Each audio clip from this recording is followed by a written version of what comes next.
मानली कहना बहिना भाई, कुछ दिन घरे में रही जाई।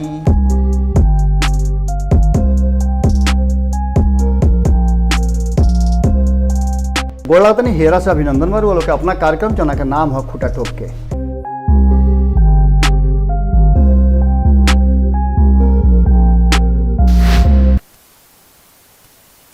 सूखे खाती रख दी सपना छत के मुडेर पर, सूखे खाती रख दी सपना छत के मुडेर पर। पानी पानी हो गई सब वादा के डरीर पर, पानी पानी हो गई सब वादा के डरीर पर। आपन आपन ख्वाब सहेजे के अपने से परी, आपन आपन ख्वाब सहेजे के अपने से परी। पर्दा के पीछे बाबा हो गई लमहर के लकड़ी। गोड़ लागता नहीं हेरा से अभिनंदन बारू वालों के अपना कार्यक्रम जना के नाम हो खूटा ठोक के। रुआ सुन लो कब अक्सर जब धर्म कर्म के बात होला, जब प्रवचन होला और पीठ पर बैठ के जब संत लोग प्रवचन करेला तो एगो बात जरूर कहेला कि राम नाम के लूट बा, लूट सके तो लूट, अंतकाल पछताएगा जब प्राण जाएगा छूट। इस सब बात के लेकर के जौन रुआ लोग से आज संवाद करे खातिर हम आइल बनी। रुआ जानते बनी कि अस्वस्थता के बावजूद, डॉक्टर के हिदायत के बावजूद रुआ लोग से हम दूर ना रह सकिले, जौना के कारण रुआ लोग से हम बिहार और देश में घटित होके वाला हर छोट बड़ घटना, दुख सुख रुआ लोग से जरूर बांटी ले। कारण कि ई परिवार जौन भारत लाइव के बा, ई बिहार, ई देश हमनी के हियरा के करीब बा। यह चलते रुआ लोग से दूर ना रह सकिले। आई एगो विषय आज बड़ा बढ़िया जौन कि लगातार हमनी के संवाद के माध्यम से और रुआ लोग के बातचीत के माध्यम से, रुआ लोग के कमेंट के माध्यम से जौन आवत रहे, तोना में एक बात तो तय हो गई बा कि अब डबल इंजन के जौन रेल रहल हा ओकरा में कहीं ना कहीं त्रुटि जरूर आ गई बा। बंगाल जहाँ चुनाव परिणाम बिहार खातिर बड़ा जरूरी रहल हा और अक्सर बिहार के हर आँख 12.5 करोड़ लोग बंगाल के तरफ देखत होला कि बंगाल का फैसला करता। बंगाल के फैसला आ गई और बंगाल के फैसला होते नरेंद्र मोदी और भारतीय जनता पार्टी के या उनकर 2-4-5 को जो समर्थक दल बाड़े उनका के छोड़ के नीतीश कुमार तक यह इंतजार में रहे हा कि बंगाल के परिणाम का होता। हमने के पहले भी बतौनी जा कि बंगाल के परिणाम बहुत बदल के ना आई। ममता बनर्जी थोड़ा सा कमी बेसी के साथ सत्ता में जरूर काबिज हो गई हैं और ये बात अब साफ हो गई बा रुझान के माध्यम से। जब तक रुआ लोग से बातचीत होता तब तक लगभग सारा परिणाम सामने आ जाई और ये परिणाम एक बात के तो तय कर दिलस कि एक बिहारी जौन वादा कैले रहे वो पूरा भी कर दिलस। प्रशांत किशोर के नाम एजा लिखल बहुत जरूरी बा और प्रशांत किशोर ये बात कहले रहन कि दहाई से तिहाई में ना पहुँचे देव और स्थिति लगभग ओजे पहुँच रहा बा। बड़ी दावा रहे 2019 के जो लोकसभा के चुनाव भइल 18 सीट के बाद भारतीय जनता पार्टी बहुत ज़्यादा एग्रेसिव हो गई रहे और यह बात के सब जानते नहीं हुई बांधे में भारतीय जनता पार्टी बड़ी और हुई से ही चाहेला कि उस सत्ता में काबिज हो जाइए और ओकरा जीत हार मिल जाइए। बिहार में उत्साहित जरूर भइल रहा है कुछ दिन खातिर भारतीय जनता पार्टी जब ओकरा अधिक सीट मिला रहे नीतीश कुमार से, लेकिन इस समय के मांग और एक रणनीति रहला जो रणनीति में कहीं ना कहीं चिराग पासवान के साथ साथ जे कुछ भी महागठबंधन के अंदर भइल ओकरो असर भइल। रुआ पते बा कि कैसे 5 गो सीट नीतीश कुमार के, 4 गो सीट नीतीश कुमार के और एकरा साथ साथ कई गो सीट नीतीश कुमार से छीन लिया। रुआ समझी कि लोकसभा चुनाव में स्थिति कुछ अलग रहे। भारतीय जनता पार्टी के साथ बिहार के बाकी के 2 गो दल जुड़ल रहन, जना में नीतीश कुमार रहन और रामविलास पासवान के पार्टी जो कि अब चिराग पासवान ओकरा के देख करे करता उनकर पार्टी रहे और तीनों लड़ रहे और 39 सीट 40 में से जीत के आई रहे। एक बात के लेकर के बड़ा ही अजीब तरह से सारा माहौल बना रहे और तब कहल गई रहे कि कहीं ना कहीं लालू के मैजिक फेल हो गई बा, लेकिन लालू के मैजिक फेल ना भई रहे। अब इस बात के लेकर के आगे वालों से जरूर बताई कि लालू प्रसाद के मैजिक और ममता के मैजिक में का अंतर बा और एकरा से आवे वाला वक्त के परिवर्तन का हो रहल बा और नीतीश कुमार खातिर अंतिम विकल्प कैसे बा।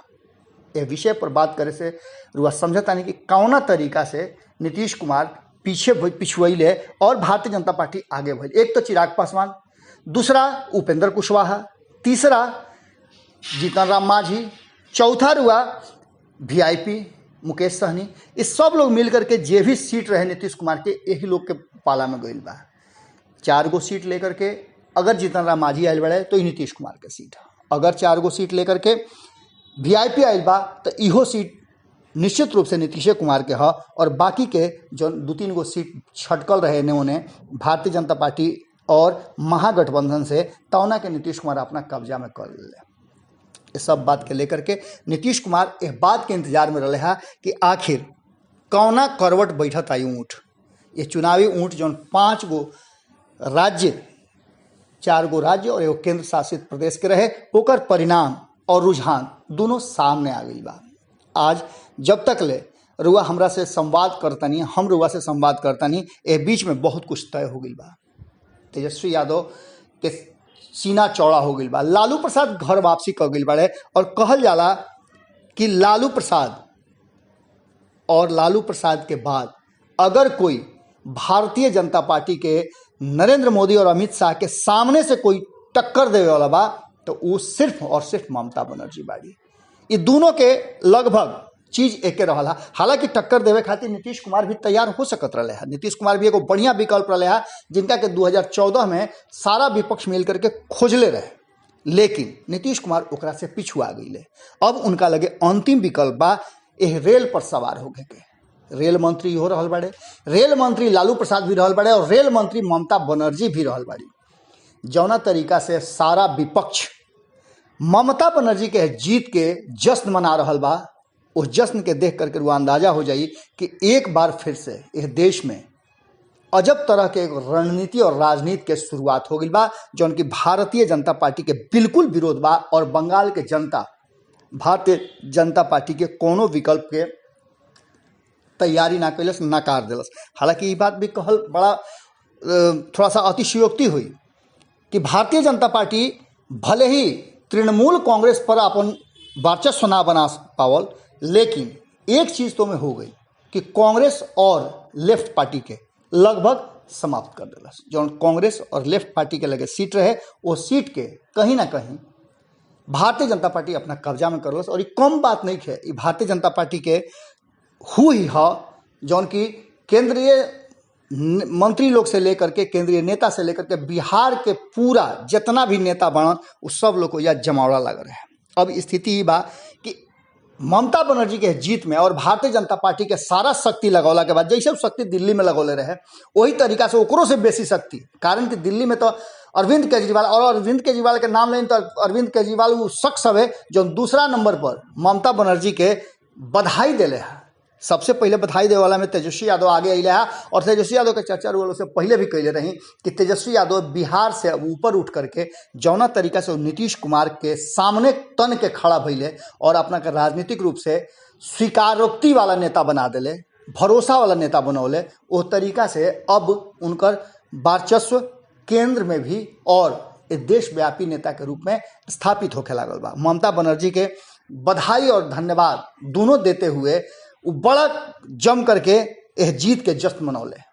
अब एकरा में लाइन लग गई बा। चंद्रबाबू नायडू के बात कर ली, अखिलेश यादव के बात कर ली, हेमंत सोरेन के बात कर ली, अरविंद केजरीवाल के बात कर ली, इस सारा लोग बधाई के लगातार दे रहा बा।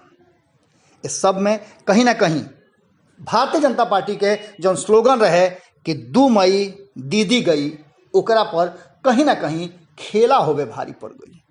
और ये खेला के रुआ से बतेबे कहीं है कि अब एक तरफ जहां ये देश में कोरोना के इतना बड़ा संकट बा, कोरोना के दवाई कोविशील्ड बनावे वाला जन आधार पूना वाला बाड़े उ डर के मारे ये देश के छोड़े खातिर तैयारी कर ले बाड़े। इस सब बात एक तरफ जहां नजर आवत हुए, इतना बड़ा देश, इतना बड़ा 56 इंच के सीना और देश नहीं झुकने दूंगा बात करे वाला नरेंद्र मोदी के देश से, उनका सत्ता में रहते हुए, उनका प्रधान रहते हुए अगर कोई यह देश के एक खातिर छोड़े कि उनका अपना जान के डर बा, डरा के भागत आ रहे, तो निश्चित रूप से चिंता तो होइबे करी।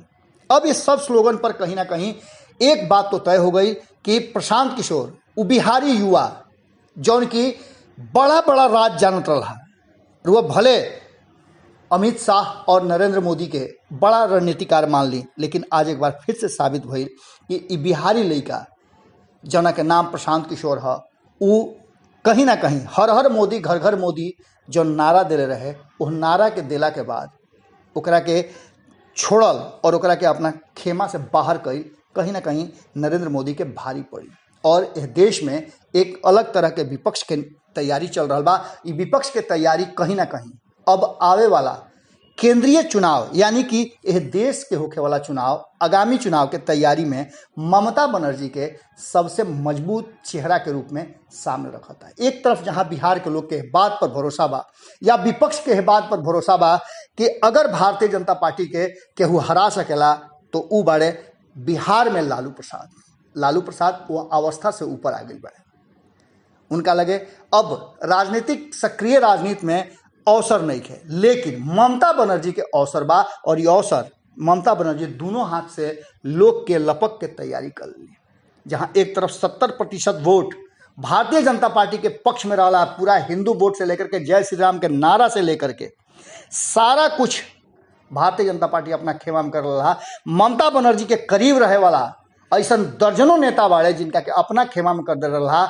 यहाँ तक ले कि film star Mithun Chakraborty cobra तक अपना के कहले रहन, रुआ याद हो बात। और मात्र 28% अल्पसंख्यक और 15 से 20% जौन के आंकड़ा बता रहा बा महिला वोटर, दलित वोटर 7 से 8% और एकरा साथ साथ मतुआ समुदाय के लोग जौन की नरेंद्र मोदी उनका मंदिर तक जाकर के उनका के अपना पक्ष में करे के प्रयास के ले रहे हैं, उस सब के कहीं ना कहीं हरा देली और बंगाल में एक बार फिर से अपन सत्ता स्थापित करे खातिर अंतिम मैदान पर खड़ा बाड़ी। इस सब के बीच में ममता बनर्जी के जितना बार भारतीय जनता पार्टी नीचा दिखावे के, गिरावे के या उनका के नकारा साबित करे के कोशिश कैलस, उतना तेजी से वो आगे बढ़ली। जौन हमें भारतीय जनता पार्टी के आपन नीति खास काम कैलस। एनआरसी सीएए पर गरम इस देश के लोग तो बढ़ले बा, बंगाल कुछ ज़्यादा रहे चूँकि उजा अल्पसंख्यक के संख्या ज़्यादा बा। अल्पसंख्यक लोग पूरी तरह से पोलराइज होकर के एक तरफा वोट दिले और जना के कारण बा कि 200 से ऊपर सीट ममता बनर्जी के मिलत नजर आई। महिला खास करके ममता बनर्जी के तरफ से बहुत ज़्यादा योगदान के लिए और महिला लोग के संख्या भी ममता बनर्जी ज़्यादा दिले रही है। एक साथ साथ बहुत ऐसा बात बा व्हील चेयर पर उनका घूमना और उनका के हरावे खातिर हर युक्ति लगाना, ये बात के बता दिले रहे। मंच पर जय श्री राम के नारा के गूंज के साथ ममता बनर्जी के मंच छोड़ देना, इस सारा बात कहीं ना कहीं ये बात के भरोसा दिला दिले रहे खास वर्ग में जौन ये बात समझत रहे कि भारतीय जनता पार्टी ओकरा के कभी भी स्थिर ना रहे दी। बीजेपी के घर के भेदी ममता के रणनीतिकार रहले और ममता बनर्जी के अंत तक की बात बतावत रह गए कि कहीं ना कहीं जौन दावा उ कैले वो दावा बहुत पहले कर दिल रहन और ये बात भी कहले रहन कि एकरा के ट्वीट के रुआ लोग सहेज के रख ली और हम वादा करता नहीं कि 2 मई के ये ट्वीट रुआ लोग खाली फिर से याद करब, जौना में साफ तौर पर रहे कि 2 अंक से 3 अंक में भारतीय जनता पार्टी प्रवेश ना करी। आंकड़ा लगभग वही बा। अब सबसे बड़ बात बा कि विपक्ष अपना नेता के खोज रहा बा, उ चेहरा ममता बनर्जी में नजर आ रहा बा। नीतीश कुमार के लगे विकल्प सीमित हो गई बा और भारतीय जनता पार्टी हार के कहीं ना कहीं खीस उतरबे करी। अगर खीस बिहार पर उतर गई तो नीतीश कुमार खातिर कोई विकल्प और कोई रास्ता ना बाची। अब नीतीश के पास सिर्फ एकमात्र विकल्प बा कि वो बिहार के जिम्मेवारी केहू दूसरा के सौंप करके और विपक्ष के साथ मिल के भारतीय जनता पार्टी के छोड़ के और विपक्ष के नेता के रूप में नरेंद्र मोदी के विरुद्ध खड़ा होकर के ममता बनर्जी के समकक्ष या ममता बनर्जी के साथ खड़ा हो जा। हालांकि ये थोड़ा सा जल्दबाजी हुई, लेकिन अब स्थिति ये बा कि कहीं ना कहीं विकल्प बहुत सीमित हो गई बा। भारतीय जनता पार्टी बंगाल के हार बर्दाश्त शायद करे में असहज महसूस करी और ओकर बदला कहीं ना कहीं जरूर ली। नीतीश कुमार हो सकेला कि वो बदला के अंश और हिस्सा हो जास। ऐसा स्थिति में बिहार में भी जौन बार बार हमनी के कहत रही जा कि सत्ता परिवर्तन के सुगबुगाहट नजर आ रहा बा, ओजा तक जगह पहुँच गई बा। बवंडर सुनामी क्षण भर खातिर होला, बवंडर सुनामी क्षण भर खातिर होला, लेकिन हवा जौन शुद्ध रुआ मिलेला ऑक्सीजन वो जीवन भर खातिर होला। जौन वर्तमान स्थिति बा इस देश के आत्मा जौन संविधान बा, इस देश के खूबसूरती और लोकतंत्र के खूबसूरती बा कि सत्ता परिवर्तन होके के चाहिए। कई गो ऐसा राजनीति के जौन ओढ़ना बिछौना बनावे वाला इस देश के पुरोधा बाड़े, वो भी कहले रहन कि अगर रोटी के पलटल ना जाई तो जर जाई, ओसे ही अगर सत्ता के भी अल्टी पल्टी ना कल जाई तो कहीं ना कहीं सत्ता निरंकुश हो जाई और ऐसा स्थिति में आम जनता के परेशानी हुई। कोरोना से लेकर के अन्य कई ऐसा आपदा और विपदा बा जना के लेकर के देश के लोग असमंजस के स्थिति में बा। हालांकि सरकार अपना स्तर से का प्रयास करता ये तो आवे वाला वक्त बताई, लेकिन एक बात तो तय बा कि नीतीश कुमार के लगे विकल्प अंतिम बा और विकल्प पर उनका गहराई और गंभीरता दोनों से विचार करे के पड़ी, कारण कि सवाल बिहार के बा। आज एजे विराम देता नहीं खूटा ठोक में, फिर काल रुआलों से भेंट हुई, खूंटा जरूर ठोकाई और रुआलों के आशीर्वाद और प्रेम रुआलों के जौन दुआ बा वो पूरी तरह से काम कर रहा बा। बहुत हद तक हम स्वस्थ हो चुकल बानी, बहुत जल्दी रुआलों के सामने आवे खातिर हम इंतजार करतानी, कारण कि डॉक्टर के अपॉइंटमेंट बा हमारे 7 तारीख के बाद हो सकेला कि रुआलों के सामने हम सदैव भी उपस्थित हो जाएं। गोड़ लागतनी। अगर ये वीडियो पसंद आई और वह बिहार के राजनीति और बिहारियत से सरोकार रखेनी तो सब्सक्राइब बटन दबा के चैनल के सब्सक्राइब कर ली। ओजे एगो घंटी बा, ओकरा बटन दबा देला से कुल सटीक और मारक खबर रुआ मुफ्त में मिल जाई। अगर रुआ पत्रकारिता के हमनी के नया प्रयोग में सहयोग कर चाहतानी तो ज्वाइन बटन दबा दी। पेटीएम नंबर नोट कर ली 9386816700। धन्यवाद।